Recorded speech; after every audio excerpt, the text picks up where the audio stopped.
Hey everybody, welcome back to some more early morning barking, talking about BPD and NPD by somebody that has both. So I've been doing a lot of TikTok live streams lately, as some of you may have seen.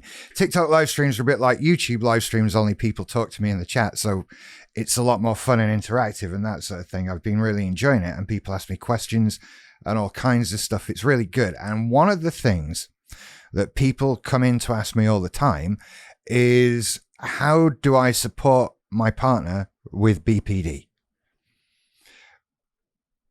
And so I'm going to have a go at that now. It's a really vague question. And I understand why it's a vague question. I'm not saying that to sort of get at people who have been looking for help at all. It's a very, right. So first of all, I think you've sort of discovered, I don't know, the paths you could have gone down to discover that the person you're in a relationship with has BPD. And I think what you're all doing is a great thing, that you're just trying to find advice on how to help. What can I do? I love this person. I care about this person. I don't want to see them in pain. How do I help? But it's such a big question. It's such a big topic. And the things that your person with BPD could be going through are so wild and varied that to give you a sort of step-by-step guide or a sort of top 5 things to do to look after somebody with BPD, it's a difficult thing to do, because so many things could easily not be relevant to your situation.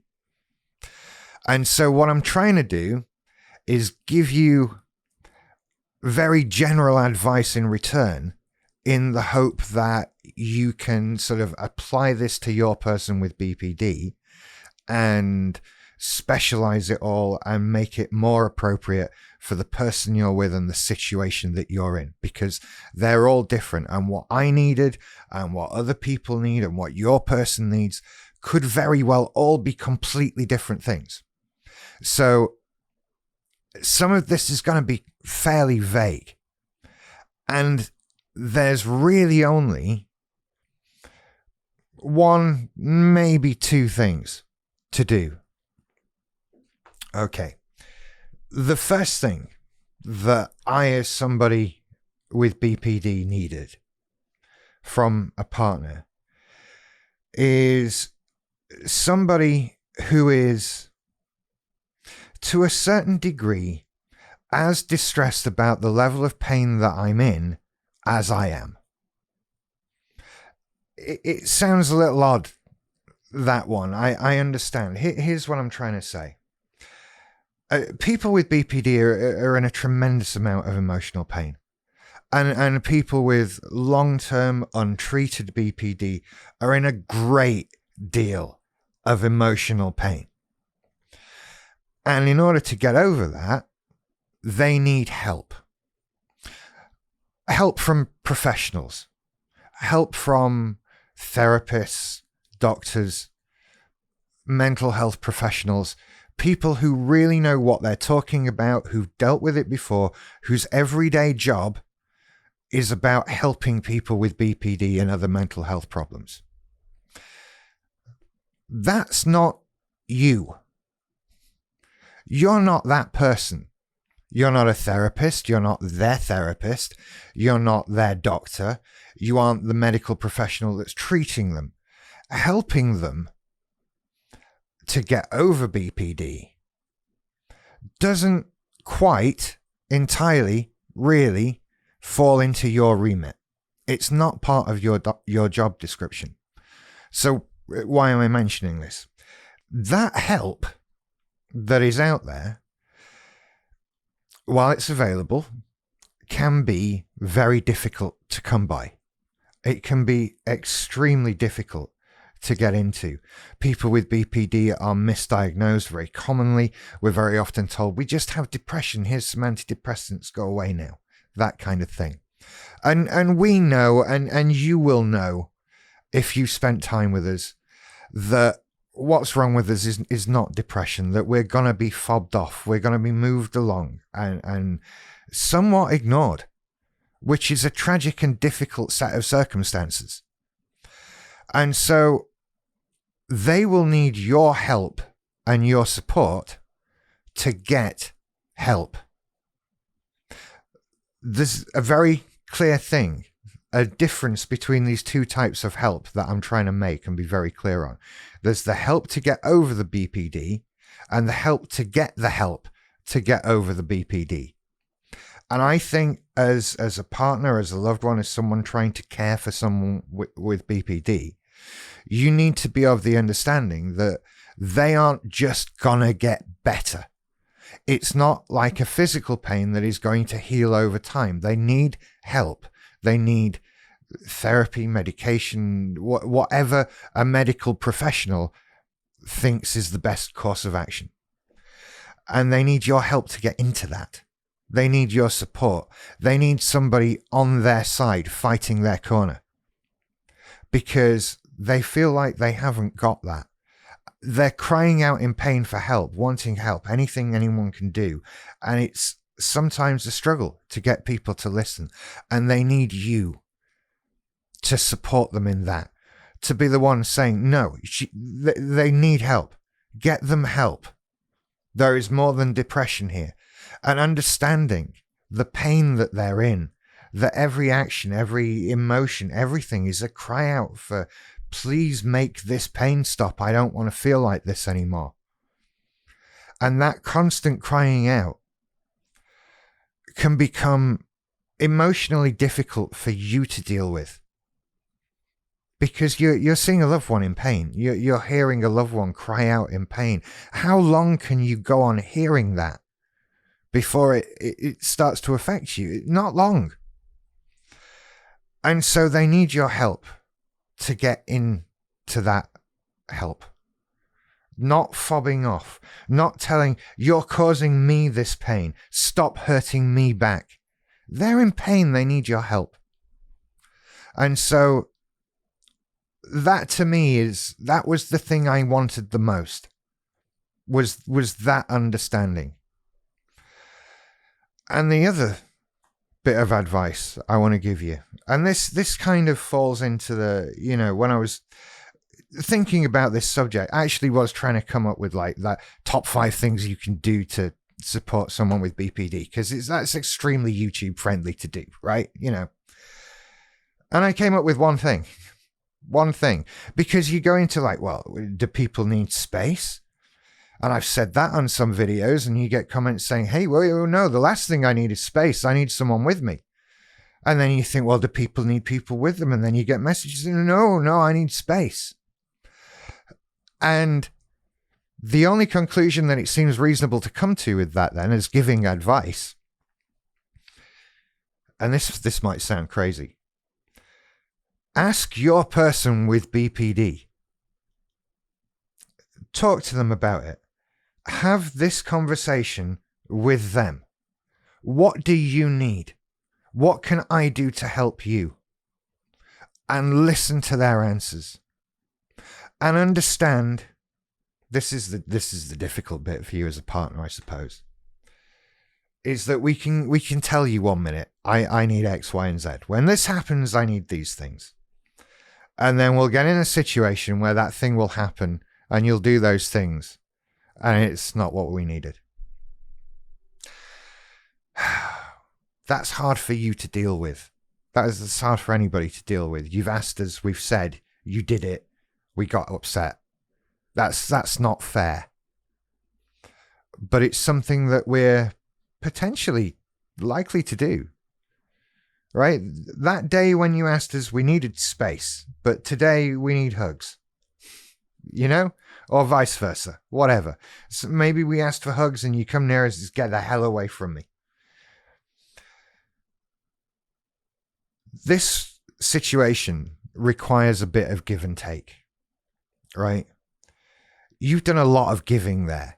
You've asked the questions, you've done the work, you've said, what do I need? And you've kind of had it all thrown back at you. And if you keep going in the face of that, and not saying, well, sod you then. I've tried. You're just throwing it back at me. That's such a hard thing to work through. And if you're staying through that, if you're putting up through that, then well done. because it can be so hard. And this is where you need to have your boundaries in place. You need to keep you safe, because that person with BPD can't do that.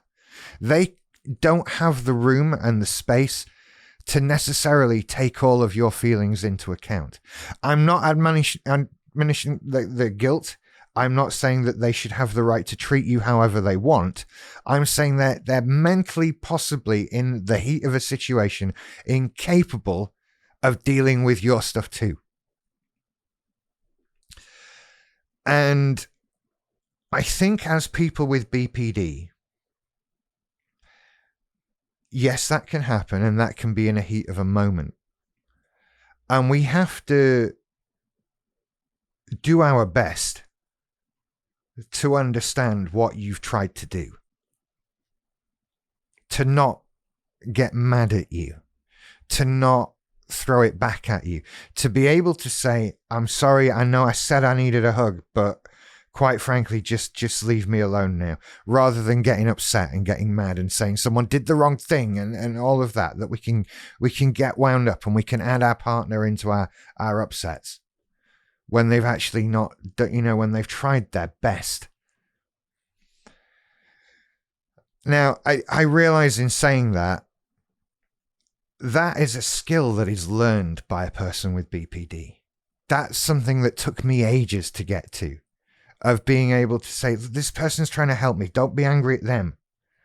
That's a couple of steps down the road into healing. And so if you're dealing with someone, if your person with BPD is not even in therapy, has had no treatment, is just living it, then the chances are they could just throw this stuff back in your face. And it's so hard. And we have to try not to do it.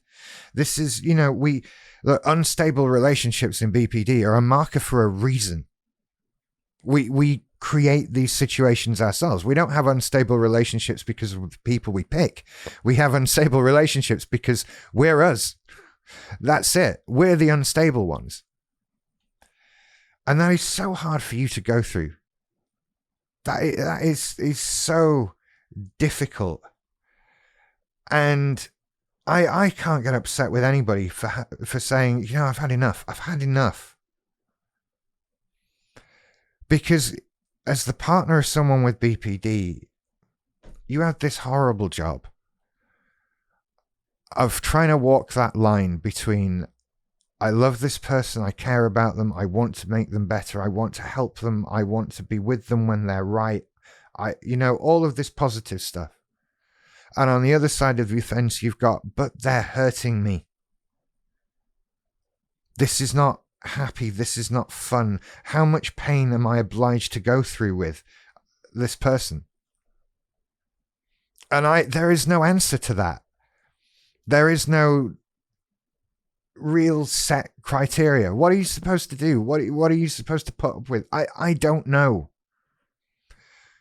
That is something only you can decide, based on your experiences, based on your life, based on the person that you're with, based on the things they do. But what I ask of you, my request as a person with BPD, if you go through the point of trying to do something and it's thrown back at you, please try to not get angry at that. Please try to understand, however you decide to deal with it, whether you decide you can tolerate it and continue with this person, whether you decide that's it, I've had enough, I'm going. Please try not to feel anger about it, because none of it is done maliciously. None of it is done with hate. None of it is done. Nothing of it is to do with you. It's all about what the person is going through. And if they've thrown something back at you like that, I guarantee when they're calmer, when they're settled, there's no way they'd want to have done that. They'll feel horrible about it. They will feel guilt and shame. They'll even feel guilt and shame about it probably as it's happening. And that guilt and shame will add on to how they're feeling and make it worse, and so on and so on. And I'm not saying, like I said, they're not allowed to treat you however they want. You're allowed to have boundaries. You must have boundaries. But understand that their potential behavior, doesn't come from a place of hate. It comes from a place of pain. And so if you have to leave somebody or walk away from a situation, just do that. Just leave the situation. Just walk away. Don't get angry. Don't hurt back. Don't lash out. Because in that relationship, you're supposed to be the one that can get along without doing those sorts of things, right? And all it does is it upsets you more. It upsets your partner more, or your former partner more. It doesn't help anything or anyone. And I know it's difficult. And so those two things, which, gosh, judging by the length of this video, were plenty. I hope that helps. I hope those two things are somewhat useful in doing what you're trying to do. And I hope that the person that you're trying to help can get help. Because that's the important thing, that they can get help. And remember, listen to them, talk to them, support them, love them, care about them. But you're not their therapy. You're not their doctor. You're not responsible for curing them, for fixing them. You're responsible for supporting them through that process, which is a very different thing. So 2 things you can do to support somebody with BPD. I might give this video a clickbaity title anyway. Have you just watched a video called The Top 2 Things You Can Do to Help Somebody with BPD? Because that's what I'm thinking right now. Anyway, I'll see you on YouTube and TikTok videos. I'll see you over at patreon.com/earlymorningbarking for more videos and stuff. And catch you on a live sometime. We'll have a chat. Be cool. You take care. I'll see you later. Bye-bye.